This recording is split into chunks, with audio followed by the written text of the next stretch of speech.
Dans une précédente émission, il est apparu que 85% des Camerounais de l'étranger envisagent d'investir dans l'immobilier au pays. Quand les membres de la diaspora arrivent pour initier leur projet de construire une maison individuelle ou des immeubles à louer ou à vendre, ils peuvent solliciter, comme tous les autres Camerounais, le Crédit foncier du Cameroun, la banque de l'immobilier.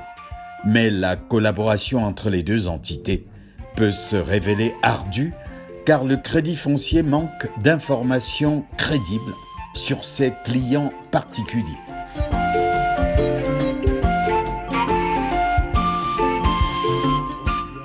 Il faut déjà pouvoir retrouver la diaspora parce qu'on sait qu'ils sont là, mais on ne sait pas toujours là où on les trouve. On sait qu'ils sont là, mais on ne sait pas combien ils sont.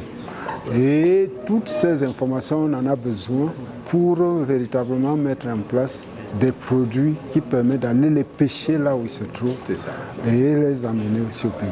Et ceux qui prennent le risque de venir, et vous voyez l'ensemble de difficultés qui suivent après, notamment allant du montage même des dossiers, parce que étant à distance et la mise en place étant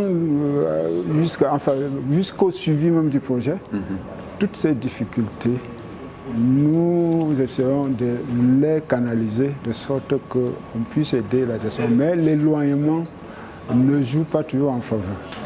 Et donc nous pensons que si des organisations et des associations de la diaspora essayent de réduire tous ces risques qui sont inclus dans tout ce que je montre comme difficulté, le Crédit foncier ferait un peu plus d'efforts et la diaspora aussi trouverait des facilités à venir parce qu'il y en a qui ont essayé et les petites difficultés qu'ils ont rencontrées, ils ont pensé que ce qu'on leur présentait comme produit n'était pas véritablement ça.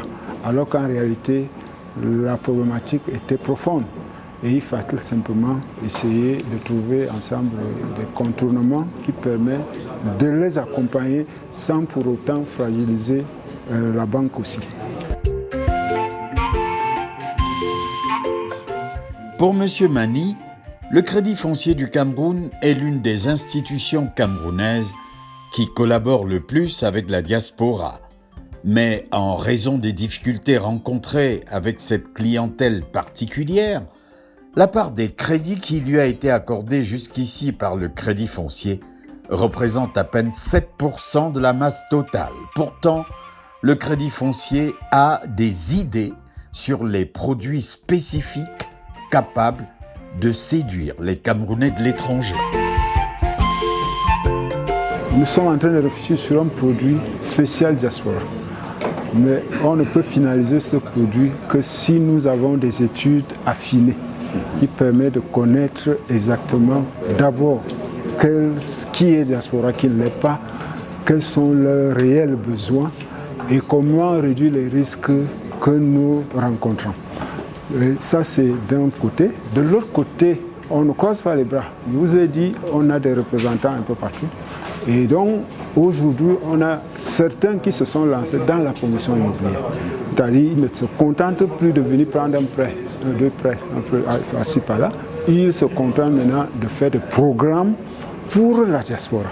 Parce qu'ils les connaissent mieux, ils sont en contact et ils essaient de les amener à venir facilement. Parce que lorsqu'on passe par un promoteur, c'est plus facile, on réduit, je peux dire, à 50% les risques que nous connaissons d'un individu à la banque. Donc, ça, c'est des perspectives aujourd'hui, mais à la longue, nous envisageons mettre sur pied des plateformes avec des organisations comme celle-ci qui permettent d'avoir beaucoup d'informations sur la diaspora et ça nous aide à affiner les propositions ou alors les offres que nous pouvons faire à la diaspora. Jules Armel Ngamo du cabinet XL Finance confirme que la collaboration entre le Crédit foncier et la diaspora est réelle.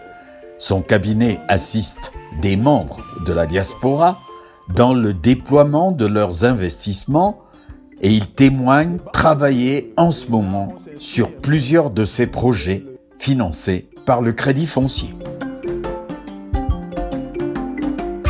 Pas plus tard que la semaine dernière, nous accompagnons un membre de la diaspora pour un projet immobilier d'environ 130 millions, et qui est bien évidemment en bonne voie puisque le représentant de la France du Crédit Foncier a donné son aval. Et une fois validé, le projet sera accompagné à 80 à 90% pour être pessimiste comme ça. Les investissements des diasporiens dans l'immobilier sont importants et concernent souvent des immeubles de très haut standing. Il s'agit d'un projet d'habitation, oui, pour lui et sa propre famille.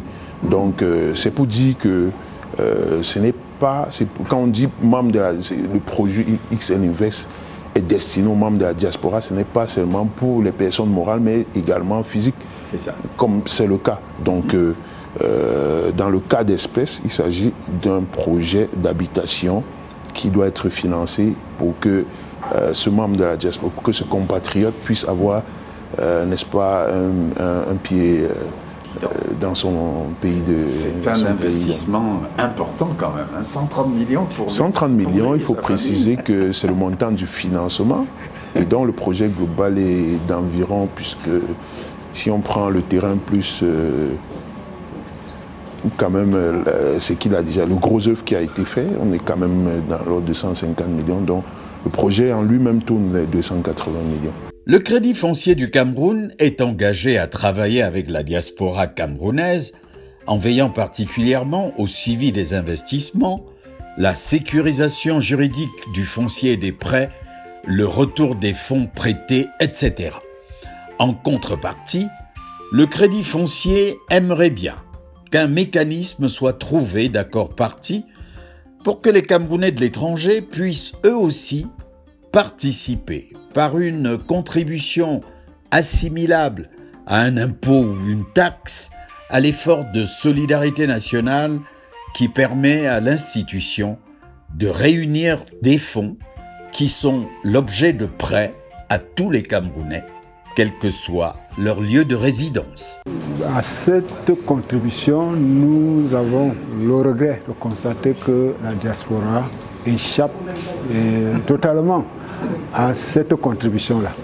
Et nous pensons que, bénéficiant des produits de cette contribution, elle peut aussi trouver un moyen de contribuer. Nous ne voulons pas passer par une facturation d'un produit diaspora qui coûte plus cher que le produit national. Et on a dit ils ont les mêmes droits que tous les Camerounais.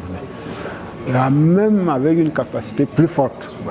Mais nous pensons qu'il est temps, pour une meilleure mobilisation des fonds, qu'on trouve un moyen de les amener aussi à contribuer à cet effort.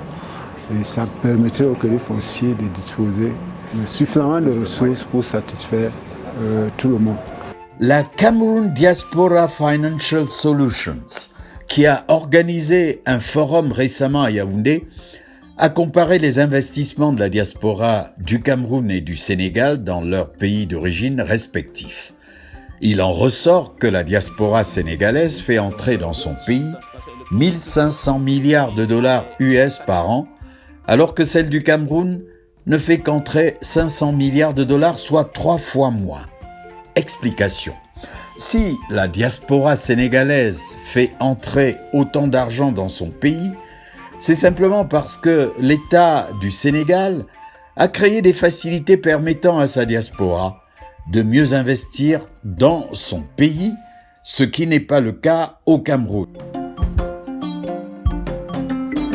Dans un pays qui se veut émergent comme le Cameroun, le secrétaire général de la Cameroon Diaspora Financial Solutions, Yannick Fogné, propose de mettre en œuvre les financements structurés qui ont la particularité de générer des montants significatifs de crédits de longue durée permettant de massifier l'effort national de construction des bâtiments. Or, on ne peut pas développer un pays sans l'investissement. Or, il se trouve donc que la finance structurée, c'est justement ce métier de la finance qui permet de structurer l'épargne à court terme pour la rendre à moyen et long terme. Donc, c'est à travers cet instrument que les banques peuvent désormais financer l'immobilier commercial, l'immobilier industriel qui justement viendra compléter l'offre immobilière qui est déjà assez fournie sur le volet immobilier résidentiel, couvert déjà par le Crédit Foncier, le MINSU et tous ces projets-là. Donc aujourd'hui, c'est le segment de l'immobilier qui est vraiment parent pauvre, l'immobilier commercial et industriel. Or, en réalité, pour que l'immobilier résidentiel marche, il faut qu'il y ait l'immobilier industriel et commercial. Parce que c'est les employés de l'industrie et du commerce qui sont les clients de l'industrie de l'immobilier résidentiel. Donc si on laisse le côté où on produit la richesse, le côté redistribution, il n'y aura pas grand-chose.